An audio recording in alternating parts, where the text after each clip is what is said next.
തിരുവനന്തപുരത്ത് കവടിയാറിൽ ഒരു സെൻറ്റ് സ്ഥലത്തിന് 2 കോടിക്കൊക്കെ മതിപ്പ് വിലയുണ്ട്.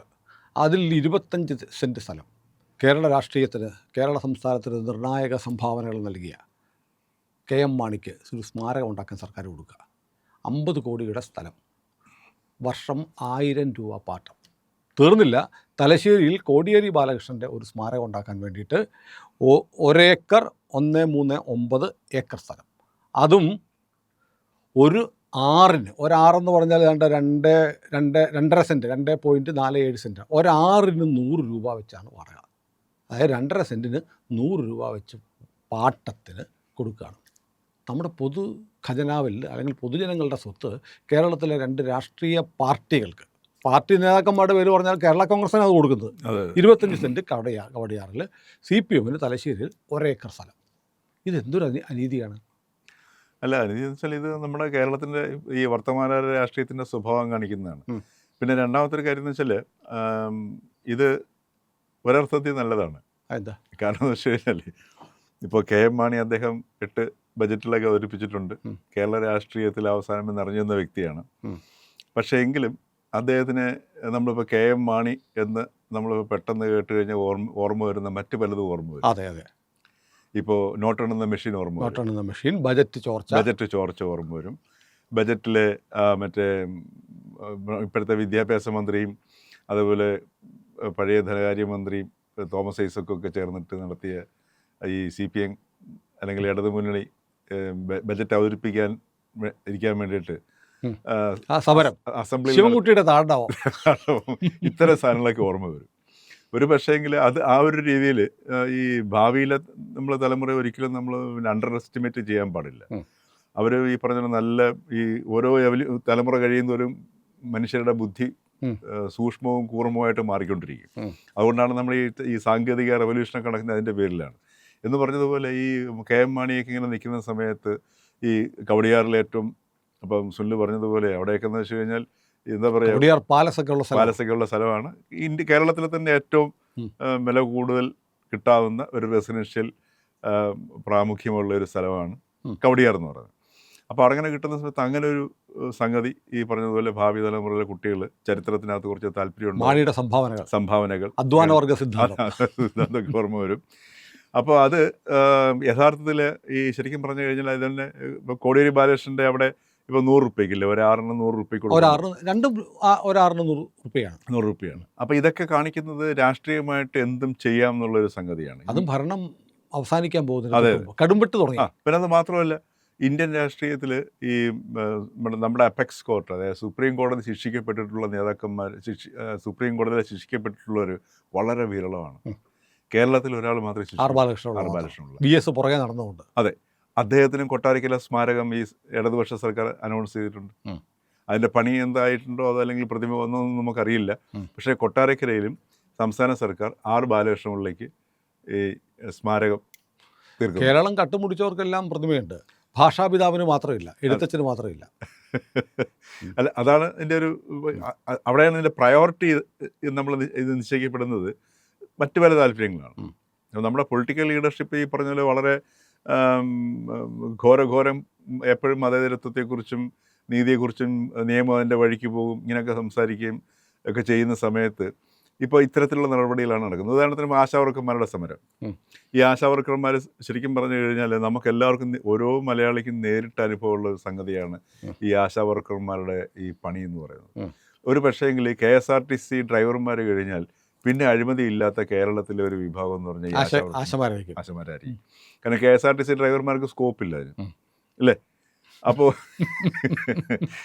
ഈ ആശാവർക്കർമാർക്ക് വെറും 250 രൂപയാണ് ഒരു ദിവസത്തേക്ക് ഇത് കൊടുക്കുന്നത്. എന്ത് ന്യായം പറഞ്ഞു കഴിഞ്ഞാൽ ഇവർ ചെയ്യുന്ന പണി നമുക്ക് ഓരോരുത്തർക്കും ബോധ്യമുള്ള വളരെ നിഷ്ഠയോടുകൂടിയാണ് ഇവർ ചെയ്യുന്നത് ഈ പണി. മാത്രമല്ല വൻ തോതിലാണ് ഇവർക്ക് പണിയും കൊടുക്കുന്നത്. ഇവർക്ക് ഏതാണ്ട് ശരിക്കും പറഞ്ഞാൽ വീട്ടിലും പോയിട്ട് രാത്രിയിലും പണി ചെയ്തെങ്കിൽ മാത്രമേ ഇവരെ ഏൽപ്പിക്കുന്ന പണി ചെയ്യത്തുള്ളൂ. അവർക്ക് 200 രൂപ കൊടുത്തിട്ട് യാതൊരു റിക്വസ്റ്റും ഇല്ലാതെ, ഒരു പിന്നെ സർക്കാരിൻ്റെ അടുത്തൊരു ആവശ്യം ഉന്നയിക്കപ്പെടാതെ താമസ സൗകര്യം, അതേപോലെ തന്നെ നല്ല സുന്ദരമായ ബിരിയാണി, മട്ടൺ എന്നിവയെ കൂടിയുള്ള ഭക്ഷണം, ഇതെല്ലാം കഴിഞ്ഞിട്ട് ഒരു ദിവസത്തെ കൂലിയായിട്ട് എത്ര 600 ഇഷ്ടോ 500 ഇഷ്ടോ റുപ്യ ജയിൽ പുള്ളികൾക്ക് കൊടുക്കുന്നു. അതെ അതെ. അത് 10 വർഷം ജയിലിൽ കിടന്നാൽ ആ. 26 ലക്ഷം രൂപയുടെ നിക്ഷേപമായിട്ട് പുറത്ത് വരാം. നിശ്ചയം 5 ഗൾഫിൽ പോകുന്ന പോലെയാണ്. 5 പൈസ ചെലവ്. താമസം ഫ്രീ, ഭക്ഷണം ഫ്രീ, എല്ലാം ഫ്രീ. ഇടയ്ക്കിടയ്ക്ക് നാട്ടിലൊക്കെ വന്നിട്ട് തിരിച്ചു പോവുകയും ചെയ്യും. പരോളും കിട്ടും, ലീവിന് വരുന്ന പോലെ. ലീവിന് വരും അല്ലേ? ഗൾഫിൽ പോകുന്നതിനെക്കാട്ടി സൗകര്യമാണ്. കടുംപിട്ട് തുടങ്ങി. അതെനിക്ക് തോന്നുന്നു സർക്കാർ പോവാണ്. അപ്പോൾ ഒന്ന് ആലോചിച്ച് നോക്കുക, ആശാവർക്കർമാരോട് ശരിക്കും പറഞ്ഞാൽ കേരളം ശരിക്കും ചിന്തിക്കേണ്ട ഒരു വിഷയമാണ്. സകല സാങ്കേതികതകളും മാറ്റി വെച്ചോളൂ. നിങ്ങളൊരാളെ ഒരു ദിവസത്തേക്ക് അല്ലെങ്കിൽ ഇന്ന ജോലി കൊടുക്കുകയാണെന്നുണ്ടെങ്കിൽ അതിൻ്റെ ഒരു വോളണ്ടറി സർവീസാണോ മറ്റോ ഒന്നും നോക്കേണ്ട ആവശ്യമില്ല. നിങ്ങളൊരു ജോലി ചെയ്യാൻ പറയുകയാണെങ്കിൽ അതിനുള്ള വേതനം കൊടുക്കുക എന്നുള്ളത് ജോലി കൊടുക്കുന്നവരുടെ ഉത്തരവാദിത്തം കൂടിയാണ്, അല്ലേ? അപ്പോൾ ഈ ആശാവർക്കർമാർ ഇത്രയും കിടന്ന് അവരുടെ അവസ്ഥ നമുക്ക് അവരുടെ രൂപവും ഭാവവും വേഷവും കണ്ടാൽ നമുക്ക് അവരുടെ ജീവിത സാഹചര്യം തിരിച്ചറിയാൻ പറ്റും. സാധുക്കളായ സ്ത്രീകളാണ് അവർ. സത്യം പറഞ്ഞാൽ കരഞ്ഞിട്ടാണ് അവർ പോയത്. അവർ മുദ്രാവാക്യം വിളികളായിരുന്നില്ല. അവർ ഒരു ചർച്ചയ്ക്ക് പോലും തയ്യാറായില്ല. എന്നിട്ട് ഈ ജയിൽ പുള്ളികൾക്ക് ഇത്രയും വലിയൊരു ശമ്പളം, ഒരു ദിവസത്തെ ശമ്പളം ആലോചിച്ച് നോക്കണം. അല്ല, ജയിൽ പുള്ളികൾ എന്ന് പറഞ്ഞാൽ അത് മഹാഭൂരിപക്ഷവും പാർട്ടിക്കാരാ. അതെ, പാർട്ടിക്കാരായ അവരെ സംരക്ഷിക്കേണ്ട ഉത്തരവാദിത്തം പാർട്ടിക്കുണ്ട്. അവരുടെ ജീവിതം സുരക്ഷിതമാക്കി കൊടുക്കണം. തീർച്ചയായിട്ടും. തിരിച്ചു ചെല്ലുമ്പോഴത്തേക്ക് അവർക്ക് ഈ പറഞ്ഞ പോലെ ഗൾഫിൽ പോയിട്ട് പണ്ടൊക്കെ പേർഷ്യയിൽ പോയിട്ട് വരുന്നു പറയുമായിരുന്നു. അതെ അതെ. ഏതാണ്ട് ആ അവസ്ഥയിലേക്ക് ഈ ജയിൽ പുള്ളികളെ മാറ്റുകയാണ് ചെയ്യുന്നത്. 4 കോടി രൂപയായിട്ട് വരും, വീട്ടിലേക്ക് വരുന്നു. യാതൊരു ബുദ്ധിമുട്ടും ഇല്ല, ഒരല്ലലും അറിയണ്ട, TV കാണാം, എല്ലാ സുഖ സൗകര്യങ്ങളും ഉണ്ട്, പിന്നെ ഇറച്ചി, ബിരിയാണി. നമ്മുടെ സ്കൂൾ പിള്ളേർക്ക് ഉച്ചക്കഞ്ഞി കൊടുക്കാൻ നിവൃത്തിയില്ല. അത് വളരെ പ്രധാനപ്പെട്ട ഒരു വിഷയമാണ്. ഈ ഹെഡ് മാസ്റ്റർമാരും മറ്റുമൊക്കെ അവർ ഈ എന്തിനാ പറയുക, കയ്യിൽ നിന്ന് കാശെടുക്കുന്നത് മാത്രമല്ല, ഇത് പാചകം ചെയ്യുന്ന സ്ത്രീകൾക്ക് കൊടുക്കുന്നില്ല കാശ്. നമ്മൾ അത്തരമുള്ള സെക്ടേഴ്സിനെ വരെ ഇഗ്നോർ ചെയ്തിട്ട് ഈ ജയിൽ പുള്ളികൾക്ക് കൊടുക്കുന്നതിൻ്റെ ഒരു മാനസികാവസ്ഥ ഉണ്ടല്ലോ, ആ മാനസികാവസ്ഥയുടെ പ്രതിഫലനമാണ് ഈ സ്മാരകങ്ങളുടെ പിന്നിലും പ്രവർത്തിക്കുന്നത്. അല്ല, അത് പുതിയ കാര്യമല്ലോ. ഇപ്പോൾ CPM സംസ്ഥാന കമ്മിറ്റി ഓഫീസോ AKG സെൻറ്റർ, അതെ, AKG സെൻറ്റർ എന്നല്ലാതെ CPM സ്റ്റേറ്റ് കമ്മിറ്റി ഓഫീസിൽ നിന്നൊരു ബോർഡ് വെക്കാൻ പറ്റുമോ? കാരണം അത് കേരള സർവകലാശാലയുടെ ഭൂമിയാണ്. അതെ, അത് പാട്ടത്തിന് AKGയുടെ പേരിൽ പഠന ഗവേഷണ കേന്ദ്രം തുടങ്ങാൻ വേണ്ടി കൊടുത്തിട്ട് പാർട്ടി ഓഫീസൊക്കെ മാറ്റിയതാണ്. തിരുവനന്തപുരം മേയർ ഒന്ന് ആഞ്ഞു പിടിച്ചാൽ AKG സെൻറ്റർ ഒഴിപ്പിക്കാൻ പറ്റും. നേരത്തെ പണ്ട് തൊട്ടേ ഇത് ആ ഒരു കേസ് ഇങ്ങനെ കിടക്കുകയാണ് ചെയ്തത്. അത് ഇവിടുത്തെ ഒരു പൊളിറ്റിക്കൽ ഒരു മര്യാദയുടെ പേരിലും പരസ്പര ബഹുമാനത്തിന്റെ പേരിലും ചെയ്യാതിരിക്കുന്നതാണ് ഏതാ AKG സെന്ററിന്റെ വിഷയം. അല്ല, സത്യത്തിൽ AKG സെന്റർ ഒഴിപ്പിക്കേണ്ടതല്ലേ? അല്ല, അതുകൊണ്ടാണ് ഞാൻ പറഞ്ഞത്. ഇപ്പം അത് ഈ പറഞ്ഞ പോലെ മറ്റ് ഇതെല്ലാം രാഷ്ട്രീയ പ്രവർത്തകരാണല്ലോ. ഈ രാഷ്ട്രീയ പ്രവർത്തകർ തമ്മിൽ പൊതുവെ ഒരു അണ്ടർസ്റ്റാൻഡിങ് എല്ലാത്തിനും മുകളിലുണ്ടാവുമല്ലോ. അവരൊരു പരിധി വിട്ടൊന്നും ഈ രാഷ്ട്രീയ പ്രവർത്തനം അങ്ങോട്ടും ഇങ്ങോട്ടും ചെയ്യില്ല. അതിനിപ്പോൾ CPM ആണെങ്കിലും കോൺഗ്രസ് ആണെങ്കിലും BJP ആണെങ്കിലും. BJP ഒക്കെ കാശ് കൊടുത്താൽ മേടിച്ചിരിക്കുന്നത് ഭൂമി. അതെ, അവർക്ക് കാശ് കുറച്ച് അത്യാവശ്യം വലിയ കുഴപ്പമില്ലാതെ കാശ്. കോൺഗ്രസും അങ്ങനെ തന്നെയാണ്. അതെ അതെ. ഇത് ശരിക്കും ആണത്. അല്ല, പഠന ഗവേഷണ കേന്ദ്രം ഉണ്ടാക്കാൻ ഭൂമി കൊടുത്തു, അതുകൂടാതെ കയ്യേറുകയും ചെയ്തു. അതെ അതെ. അല്ല, പഠന ഗവേഷണ കേന്ദ്രം എന്നുള്ള സാങ്കേതികതയിലാണ് ഭൂമി കൊടുക്കുകയും പാർട്ടി ഓഫീസ്. അല്ല, ഇത്തരത്തിലുള്ളൊരു മാനസികാവസ്ഥയാണ് അവർ നയിക്കുന്ന സാധനം. അപ്പോൾ അതുകൊണ്ട് നമുക്ക് ഇതിനപ്പുറവും ഒക്കെ നമുക്ക് ഈ സർക്കാരിൽ നിന്ന് നമുക്ക് പ്രതീക്ഷിക്കാം. വേറൊന്നും വേണ്ട, ഈ പറഞ്ഞതുപോലെ ഈ സമീപകാലങ്ങളിലെ നടപടികളെടുത്ത് നോക്കിയാൽ മതിയല്ലോ. ഇപ്പോൾ ഈ ശങ്കരദാസിൻ്റെ അറസ്റ്റ് അല്ലേ, അത് ശരിക്കും പറഞ്ഞാൽ സ്വർണ്ണക്കൊള്ളയൊന്നും അല്ല അതിനകത്ത് വിഷയം. അതിനകത്ത് ഈ ഗൂഢാലോചനയാണ്, ശരിക്കും കോൺസ്പിറസിയാണ്. ആ കോൺസ്പിറസി നടത്തിയിട്ട് കോടതിയെ കബളിപ്പിച്ചിരിക്കുകയാണ് ചെയ്യുന്നത്. സുപ്രീം കോടതി വരെ പോയി. സുപ്രീം കോടതി ചോദിച്ചു, നിങ്ങൾ ദൈവത്തെ കൊള്ളയടിക്കുന്നവരാണെന്ന് പറഞ്ഞു. അതെ. അപ്പോൾ ഇത്തരത്തിലുള്ള നടപടികളാണ് ഇപ്പം നമ്മൾ നടക്കുന്നത്. അപ്പം നമ്മളുടെ ഒരു ജനാധിപത്യത്തിൻ്റെ അവസ്ഥ ഇതാണ്. നമ്മൾ ഈ ഭരണഘടന എന്നൊക്കെ പറഞ്ഞിട്ട് എപ്പോഴും ഘോരഘോരം സംസാരിക്കുമല്ലോ. ഭരണഘടന തളരുകയും അതുപോലെ തന്നെ വിളറുകയും ചെയ്യുന്ന സംഗതികളാണ് നമ്മൾ ഇതിലൂടെയൊക്കെ കാണുന്നത്. നമ്മളുടെ ഈ പൊതുസ്വത്ത് എങ്ങനെ വേണമെങ്കിലും എടുത്തിട്ട് ദീപാവലി വിളിക്കാന്നുള്ളൊരു ഉദാഹരണമാണ് ഈ സ്മാരകങ്ങളുടെ കഥ പറയുന്നത്. അല്ല, ഞാൻ അതല്ല, ഒരൊറ്റ ഉദാഹരണം. ഈ R ബാലകൃഷ്ണപിള്ളയെ കേരള രാഷ്ട്രീയത്തിൽ പ്രതിമ കണ്ടിട്ട് ഓർക്കേണ്ടത് എന്താണ്? ജയിലിൽ കിടന്നുള്ളൂ, ഗ്രാഫൈറ്റ് കേസിൽ ജയിലിൽ കിടന്നു അല്ലേ? അതായത് കുറ്റവാളിയായിട്ട് ഒരു കുറ്റവാളിയുടെ, അതായത് ഇന്ത്യയിൽ ഒരു രാഷ്ട്രീയ പ്രവർത്തനം കുറ്റവാളി എന്ന് പിന്നെ പ്രഖ്യാപിക്കുകയാണ് ചെയ്തത്.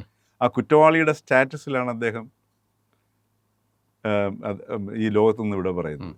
ആ കുറ്റവാളിയുടെ പ്രതിമയാണ് നമ്മൾ സംസ്ഥാന ഭേദമാണ് കായംകുളം കൊച്ചുണ്ണിയുടെ പ്രതിമ. തീർച്ചയായിട്ടും അദ്ദേഹത്തിന് വേറൊരു ലെവലുണ്ടായിരുന്നു. ഒരു ക്ഷേത്രം പോലും ഉണ്ടാക്കി വെച്ചിട്ടുണ്ട്. അതെ അതെ. കാരണം ആ കിട്ടുന്ന പണം പാവങ്ങൾക്ക് കൊടുക്കുമായിരുന്നു. അദ്ദേഹത്തിന് സ്വന്തം വീട്ടിൽ കൊണ്ടുപോയിട്ടില്ല കൊച്ചുണ്ണി. അതെ. അപ്പം ഒരു കുറ്റവാളിയുടെ പ്രതിമ ഉണ്ടാക്കാൻ പോലും നമ്മുടെ ഇവിടുത്തെ പൊതു ഖജനാവിലെ പണം നീക്കി വയ്ക്കും. അപ്പോൾ നമുക്ക് പ്രത്യേകിച്ച് അതിനകത്ത് അതിശയിക്കാനൊന്നുമില്ല.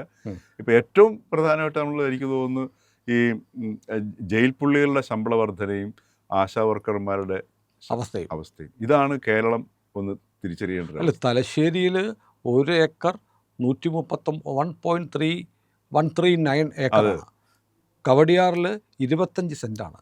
ഒരാറിന്, അതായത് 2 സെൻറ്റ് 2.47 സെൻറ്റിന് 100 രൂപയാണ് വർഷം.